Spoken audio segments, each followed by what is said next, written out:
Hey everyone, this is Pete, and welcome back to Atari A to Z, a series of short playthroughs of Atari 8-bit games, some which I grew up with and some which are new to me. Today's game is one of the latter. Today we're looking at Action Quest, which was recommended to me quite a while back, but I've only just got around to checking it out.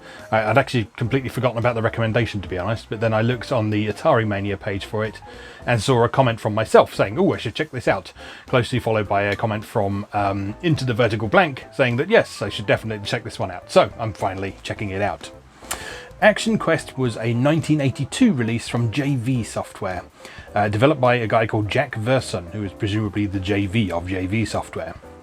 It was then re-released in 1983 by Rockland Software as a single cartridge that combined both Action Quest and its sequel Ghost Encounters into one single game. So these were two 30-stage games, and Rockland put them together into one 60-stage game on a single cartridge.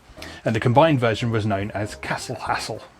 So if ever you've been wondering what the correct way of pronouncing castle is, then there you go. It rhymes with hassle. Castle Hassle.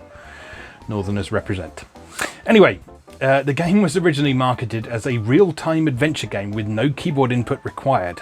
So this was highlighting the fact that it was a much more cerebral, puzzle-based affair than a lot of other games at the time, and also contrasting it with the text-heavy adventure games of the period as well. So I don't know if I want to say that it was completely inventing a new genre, because there were other games that sort of took this puzzle-centric approach prior to Action Quest, but it was certainly trying to distinguish itself in that regard.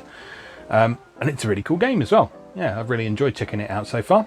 So let's go play Castle Hassle, or Action Quest, or whatever you want to call it.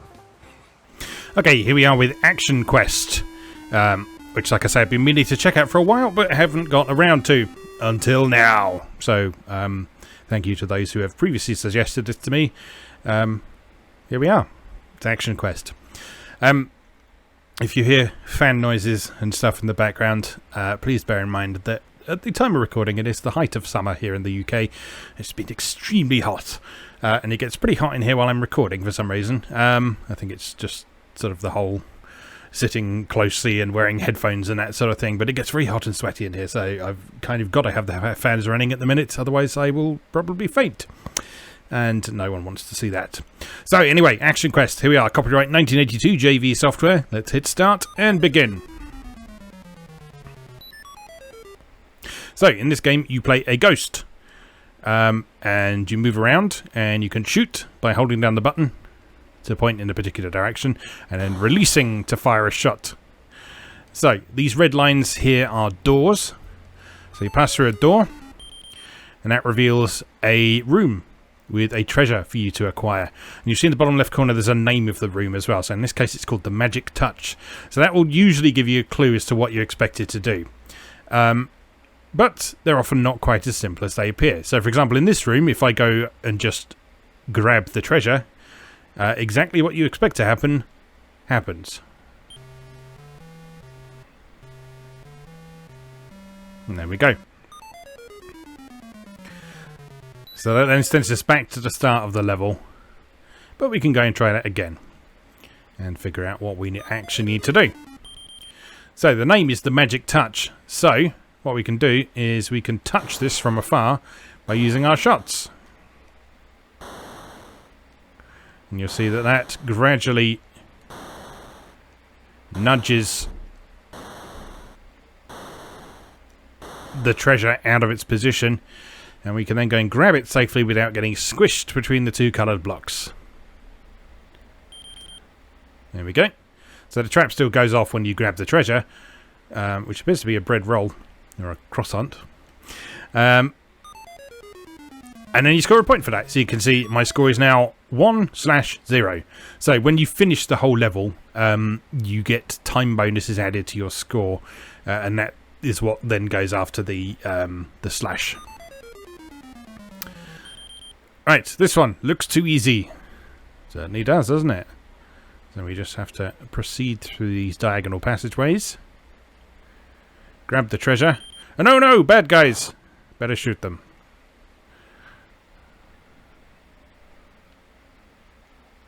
Not very smart bad guys either. Oh no. That's what I get for mocking them.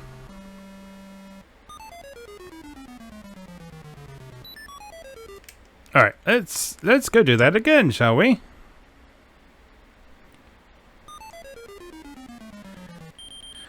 So when you try the room again, you'll notice that the timer at the top resets. So the total time is still going, the 1 minute 45 that's up at the top.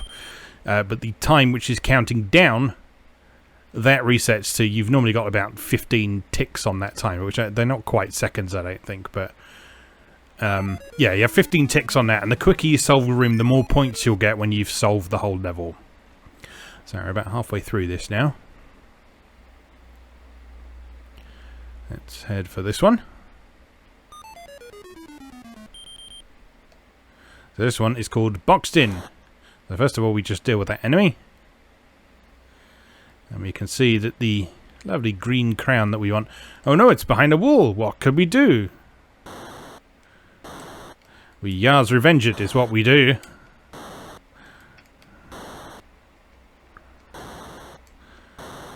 It's a little bit fiddly to do this, given you literally have to do it pixel by pixel. But, you know, it doesn't take too long. And then we can slip back out of there through the door.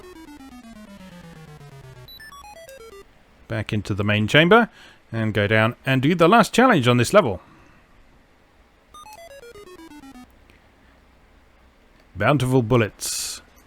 Now you notice that there's actually no treasure in this room. So this is just a room that we have to pass through. So in order to get through this one, we just need to not get hit by those bullets that are flying across the screen. Now even in the narrow passageway, there's just about enough room to dodge out the way if you need to. So then we end up here, disappearing doors, which is self-explanatory. Grab the treasure, and then wait for a door to appear, and then jump through it as quickly as you can before it disappears. And then you have to proceed back through this room.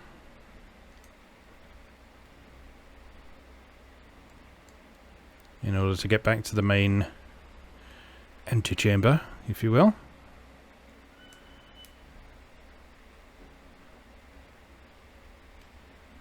There's a child playing recorder next door. I say playing in the loosest possible sense. They are blowing really hard down a recorder and making horrendous noises with it. Okay, so we lost a life, but that took us back to the start of the level with the treasure in hand. So that gave us credit for clearing all the treasures. So we've now cleared that first level. So we now enter level 2. We have 4 doors surrounding us. Let's start with this one. This one is called He Can Disappear. Which he certainly can. But I've shot him now, so that's alright. So in this case, I just presumably grab this one here. And then... Is that a really big door down at the bottom? Let's investigate.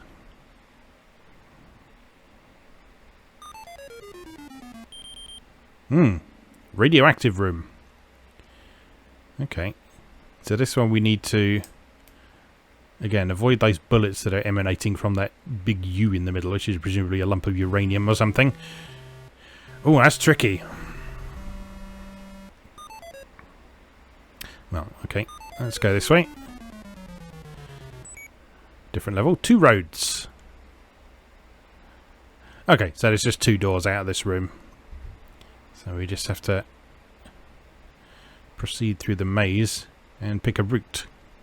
So let's take the left route first. You might notice that the ghost is slowly fading out as the time ticks away as well.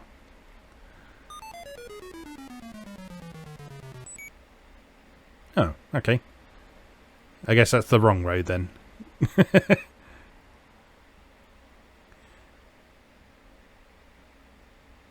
In that case, we go this way.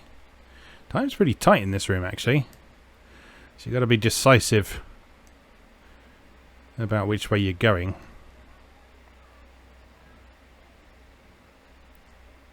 Otherwise you'll run out of time and fade out of existence. Fortified faces. You're not that fortified.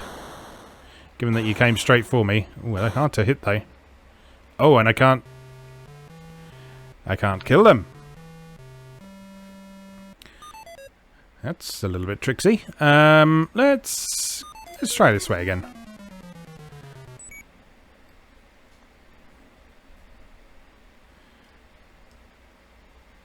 So yeah, having played this a little bit, I understand why this is so fondly regarded now. It's really simple in presentation and so on. But the gameplay is really neat. There's a really nice variation of puzzly challenges to do. A sense of exploration and discovery as you go through.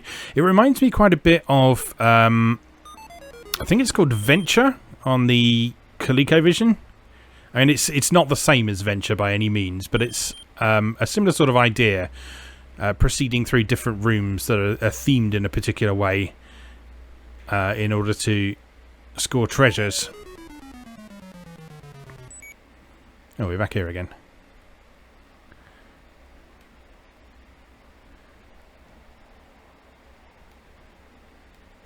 So presumably we just ignore that bottom passageway then if it doesn't go anywhere.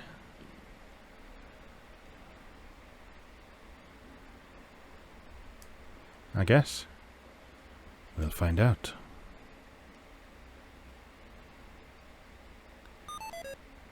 Alright, yeah, because that door's closed now. Let's try this one. Oh, it's the radioactive room. Okay. So how do we approach this? Is there a pattern?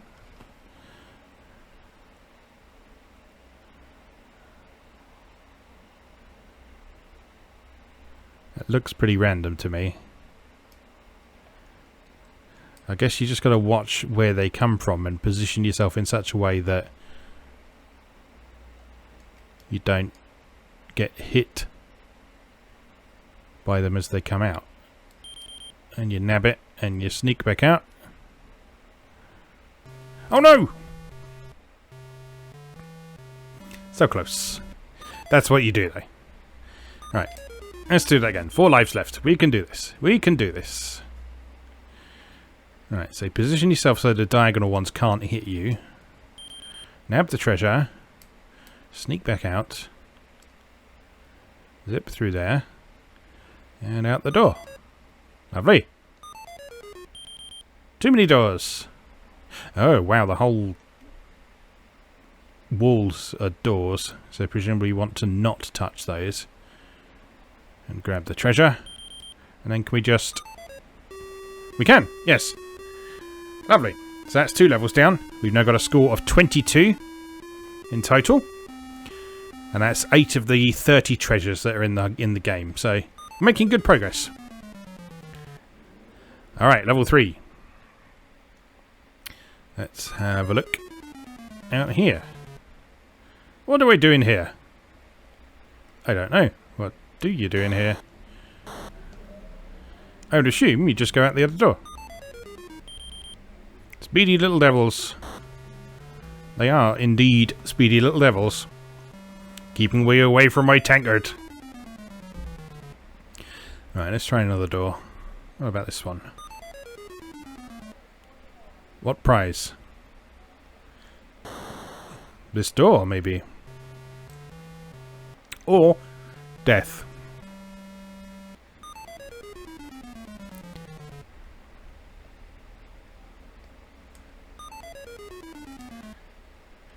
I like the gradual drawing of the screen in this. I mean, I know it's... Oh no. Oh, they come back as well. That's mean. I got the tankard though.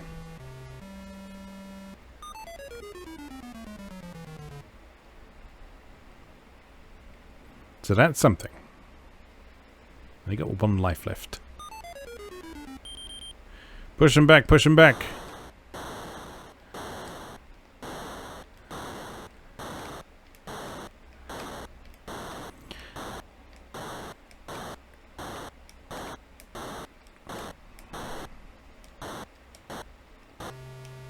See, this game's just full of really imaginative and interesting puzzles. I really like it.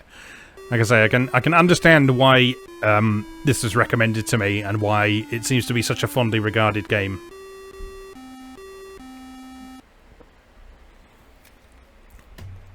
So I think we should have another go at that. So we know how to do this first level. This is all very straightforward. This one. Do the magic touch.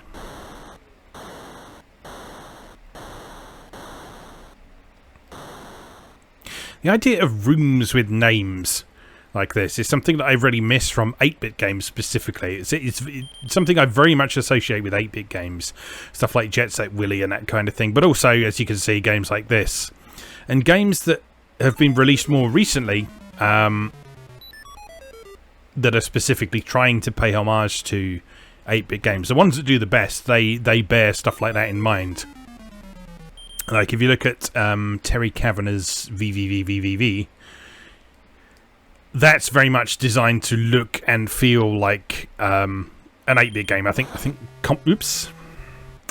Commodore 64 was sort of the specific aesthetic they were going for in that one. What with the font and stuff. But yeah, that game has like individually named rooms and so on. And it really captures the feel of the era for me.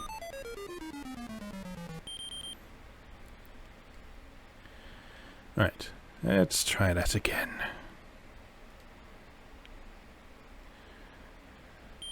Grab the treasure. Oh no! That does indeed look too easy. This is what I get for shit talking the first level, isn't it? Come on, we can do this.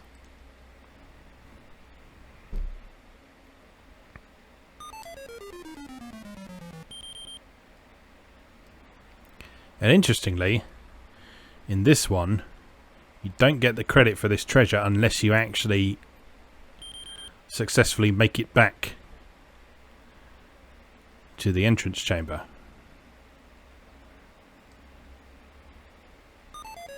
Which is a slightly different mechanic to the other rooms. So yeah, this game really is about sort of figuring out the set of rules under which you're playing each of the stages, recognizing what's expected of you, how to do it, all against the time limit as well, just for added pressure. You fit through there? Not quite. Oh, I was stuck for a minute there. There we go.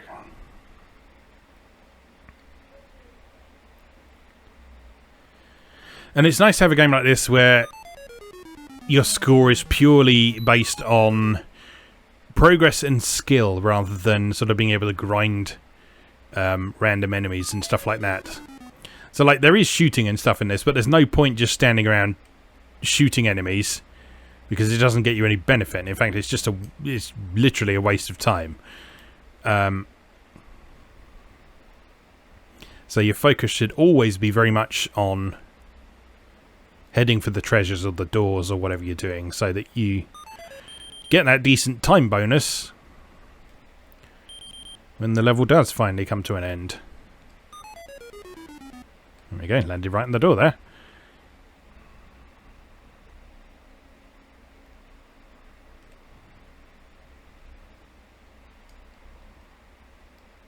Oh, stuck.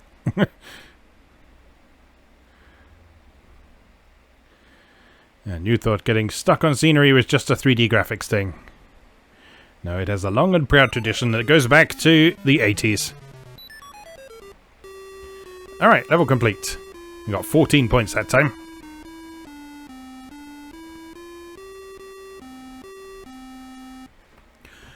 Onwards to level 2, if you please. Alright, let's do this one first, because this one is annoying. Oh! Damn it.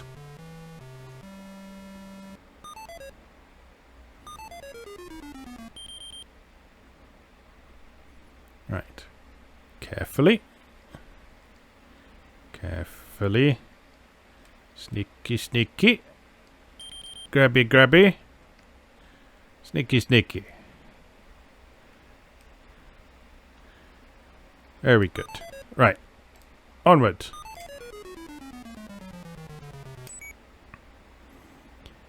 Now, has it been nice and assigned the same exit to the same door? Or has it been mean and randomized them? Let's find out, boys and girls. Oh, the timer is really quick on this one, isn't it?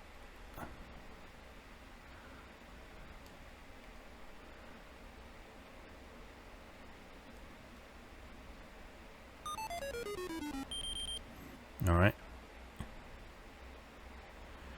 Go straight down and grab this. Bait them out of the way.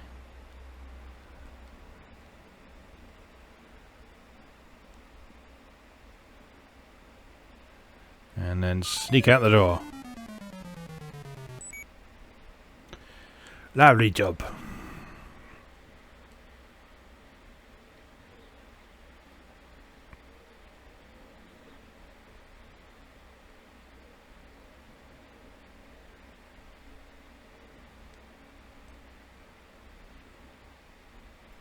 This is one of those games that I almost feel like it could have only existed in the 8-bit era, because part of the reason it works is because of the really abstract presentation. So if you were to try and... Oops! So if you were to try and update this with modern graphics or whatever, I feel like it would lose a lot of its charm and magic, because part of the point of this is looking at what you see on screen and thinking, well, what am I looking at? What am I looking at? What does it mean? What is expected of me?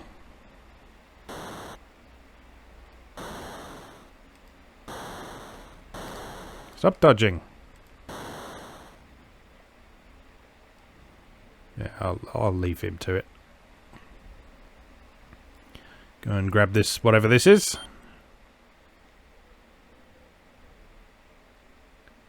And I think that's it for that level, isn't it? Yes. Ooh, 16 points that time. Must have been a bit quicker than last time.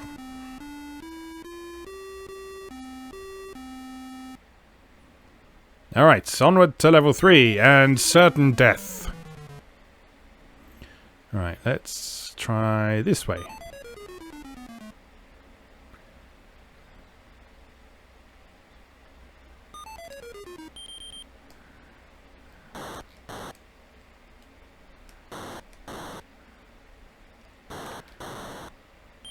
The actual cool mechanic there is very similar to the one with the where the walls are closing in on you.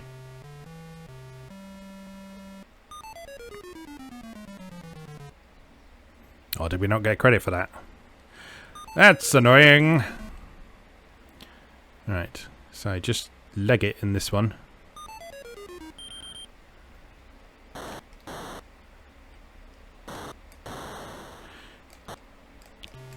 Part of the difficulty with that room is that the shooting controls are deliberately clunky. The way you have to hold the button and push a particular direction in order to make it work is... It's clunky, but it's also pretty obvious that it's deliberately clunky in order to try and make you panic.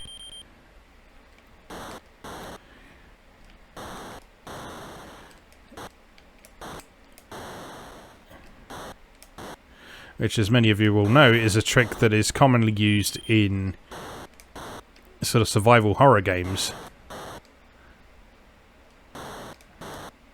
Like if you look at things like the original Resident Evil and Alone in the Dark, a big part of the justification for those games having tank controls was because it added to the tension of the experience. It deliberately made it more difficult for you. So there is something in that room. Okay, we're going to have to figure that out at some point. Let's try another room first, eh? What was this one? Oh, no.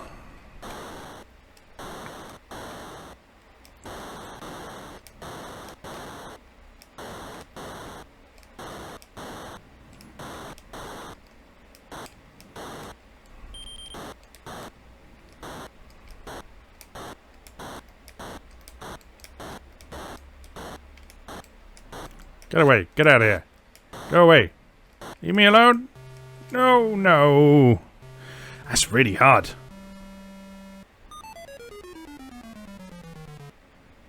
Okay, let's leave that one for now. What about this way? What do I do in here? Evidently something. Do I touch these? Yes, I do. Or not. Do I touch this one? No. Do I touch the one in the bottom right?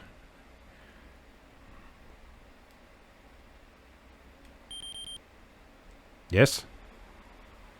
Then this one? No.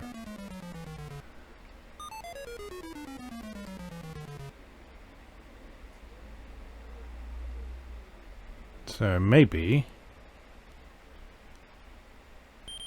this one. And then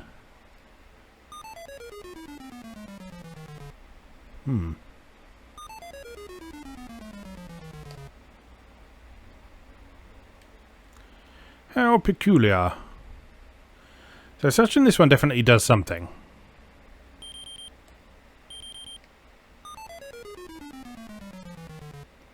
Oh, okay. So we have to press that one twice.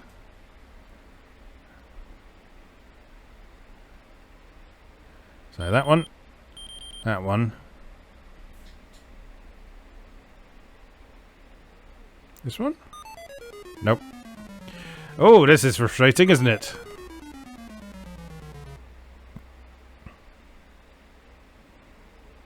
Pure trial and error. But at least the errors aren't killing you. Hey! You end this one. Is this room going to kill me in some horrible way?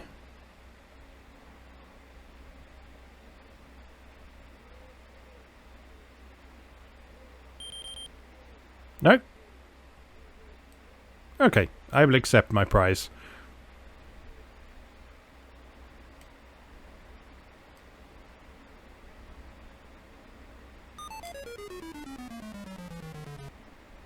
Good. Is that everything in that direction? Yes, it is. Right, so we just have the two annoying, difficult rooms to do now. So, let's try this one. So we obviously have to do something with the enemies.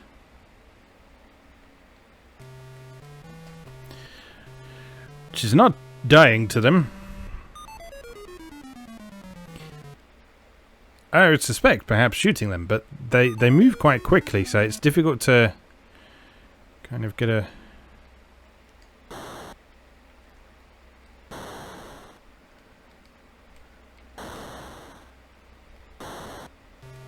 Oh, so the fact they follow you, but they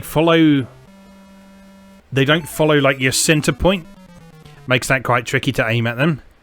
Because if something is following the center point of your sprite, then yeah, you can just aim directly at them and shoot them.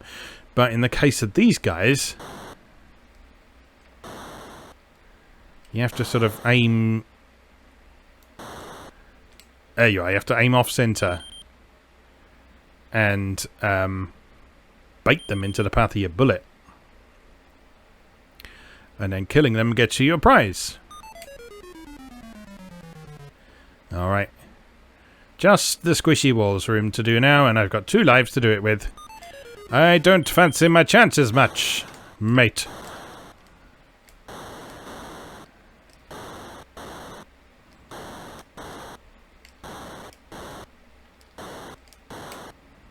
Give me the thing.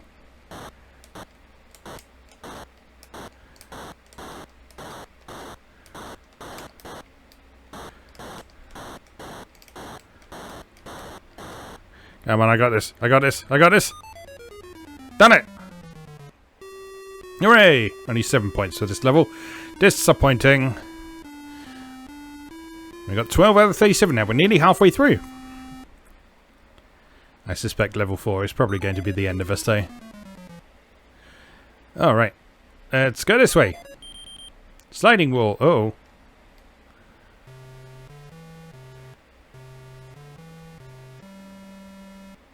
Well, that's unpleasant.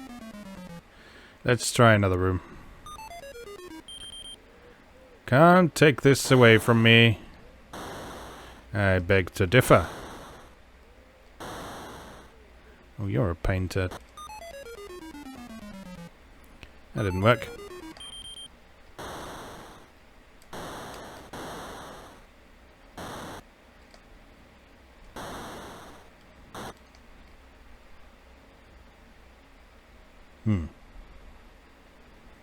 Okay.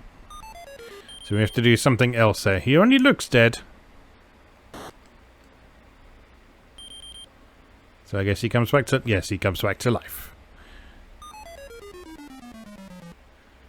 Alright, that one was easy enough. You have to work on this one.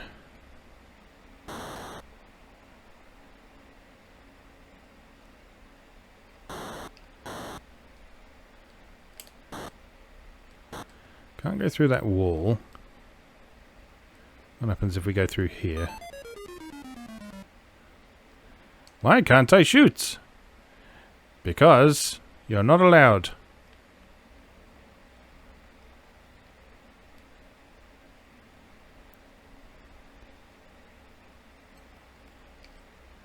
Also, what the hell am I supposed to do in this one? Do I catch the things, I wonder? Yes. Alright. Oh, out of time.